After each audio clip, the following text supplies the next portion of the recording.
Hello friends, welcome back to my channel. मैं हूं आपकी। स्टार्ट करते हैं वीडियो को।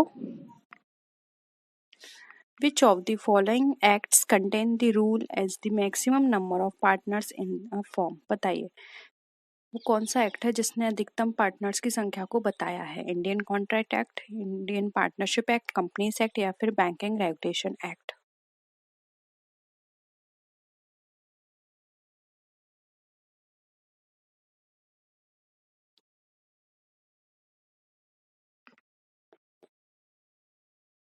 क्या होगा इसका आंसर? जल्दी आंसर करिए।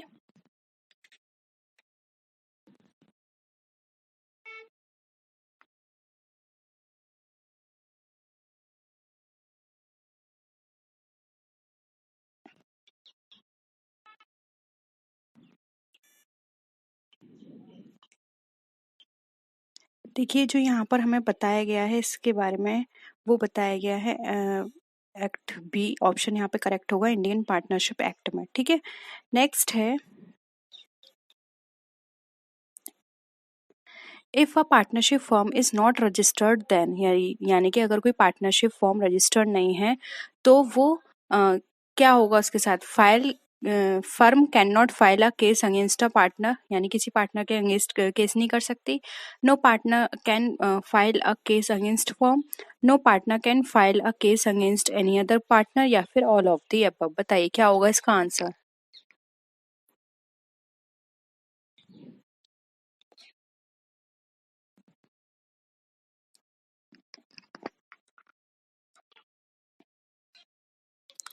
देखिए, इसका आंसर होगा D, all of the above. अगर कोई भी पार्टनरशिप फर्म रजिस्टर्ड नहीं होती है तो कोई भी पार्टनर या पार्टनरशिप फर्म ये किसी भी पार्टनर या किसी अदर पर्सन के जो थर्ड पार्टी है उसके ऊपर केस नहीं कर सकती, और ना ही कोई थर्ड पार्टी इस फर्म के ऊपर केस कर सकती है। ठीक है, नेक्स्ट है, इन अनरजिस्टर्ड पार्टनरशिप फर्म, यानी कि एक अनरजिस्टर्ड पार्टनरशिप फर्म है, वो क्या है? A legal association can do business after paying the penalty, can do business only after taking special permission, या फिर can do business under certain bindings? बताइए एक अनरजिस्टर्ड फर्म क्या होगी?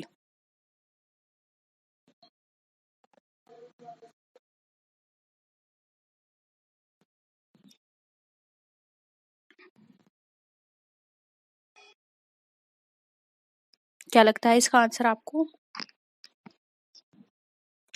देखिए, ए तो बिल्कुल नहीं होगा, क्योंकि रजिस्टर्ड नहीं है इसका मतलब ये नहीं है कि वो इलीगल है। लीगल तो वो होगी, तो ये ऑप्शन कट गया। फिर है can do business after paying penalty, नहीं, कोई पेनल्टी नहीं है।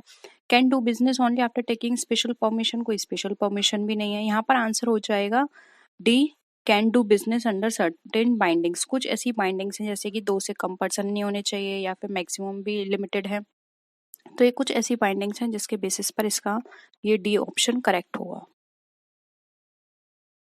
है, विच of the following factor does not include in a partnership firm, यानी पार्टनरशिप फर्म में कौन सा फैक्टर जो है वो इंक्लूड नहीं किया जाता है? फर्स्ट है confidentiality, individual management, continuous existence, या फिर अनलिमिटेड लाइबिलिटीज? बताइए।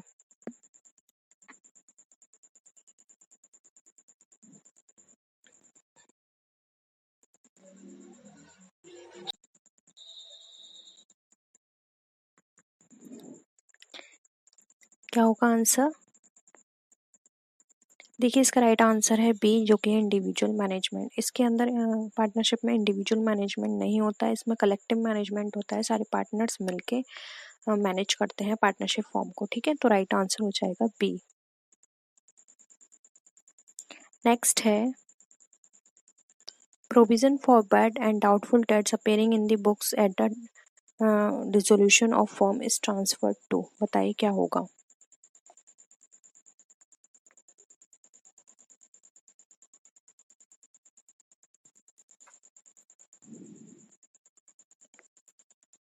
Capital accounts of the partner, debtors account, bad debts account, या फिर रियलाइजेशन अकाउंट?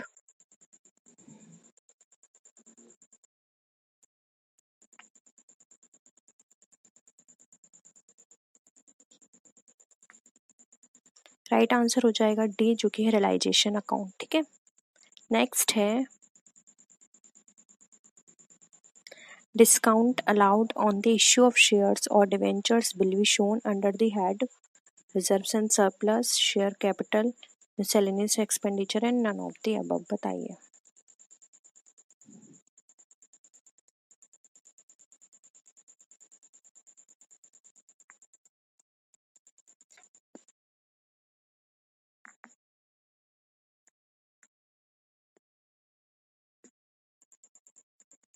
क्या होगा इसका आंसर।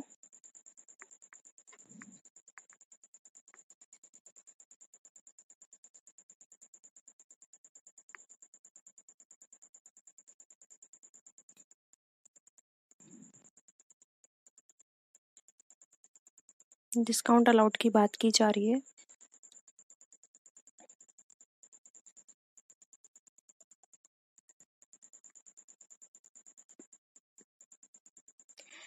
देखिए राइट आंसर हो जाएगा सी, जो कि है मिसलेनियस एक्सपेंडिचर। अगर किसी भी तरह का डिस्काउंट अलाउ होता है शेयर को इशू करने के समय, तो वो हम दिखाते हैं मिसलेनियस एक्सपेंडिचर करके, ठीक है। तो ये मिसलेनियस एक्सपेंडिचर का पार्ट होता है, क्योंकि ना ही ये हमारे रिजर्व्स का पार्ट है और ना ही ये हमारे शेयर कैपिटल का पार्ट है, इसलिए ऑप्शन सी करेक्ट होगा। नेक्स्ट है, which section makes provisions for extension of the financial year of the holding company and subsidiary company? Section 216, 220, 210 and 213.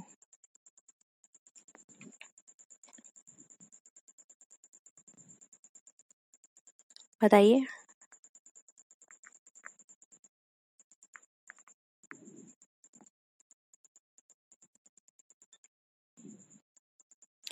देखिए जो एक्सटेंशन की बात की जाती है फाइनेंशियल ईयर की, वो बताई जाती है सेक्शन 213 में, तो ऑप्शन डी यहाँ पे हमारा करेक्ट आंसर हो जाएगा, ठीक है। नेक्स्ट है, 3 copies of balance sheet and profit and loss shall be filed with the registrar within 13 days after the statutory meeting, interim meeting, annual meeting या फिर all of the above। बताइए। ये तो बहुत सिंपल मैंने ऐड किया है यहाँ पर क्वेश्चन, गलत नहीं होना चाहिए किसी का।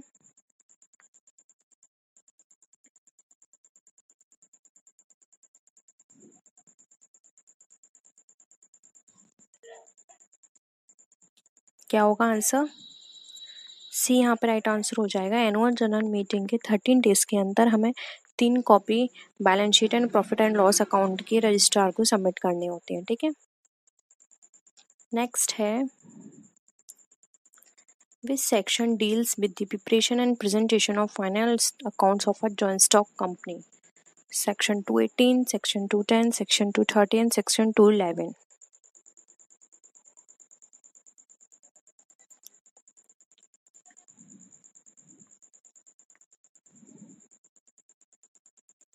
बताइए आंसर।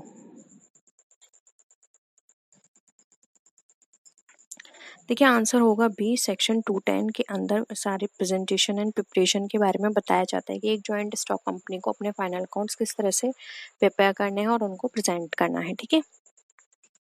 नेक्स्ट है, general repair of the building is a capital expenditure, deferred revenue expenditure, revenue expenditure या फिर नन ऑफ द अबव।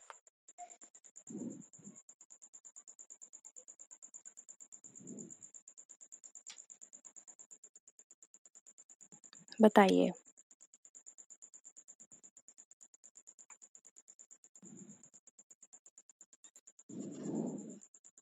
देखिए बिल्डिंग के जनरल रिपेयर की बात की जा रही है, तो ये एक बस बिल्डिंग को मेंटेनेंस की बात है, ठीक है।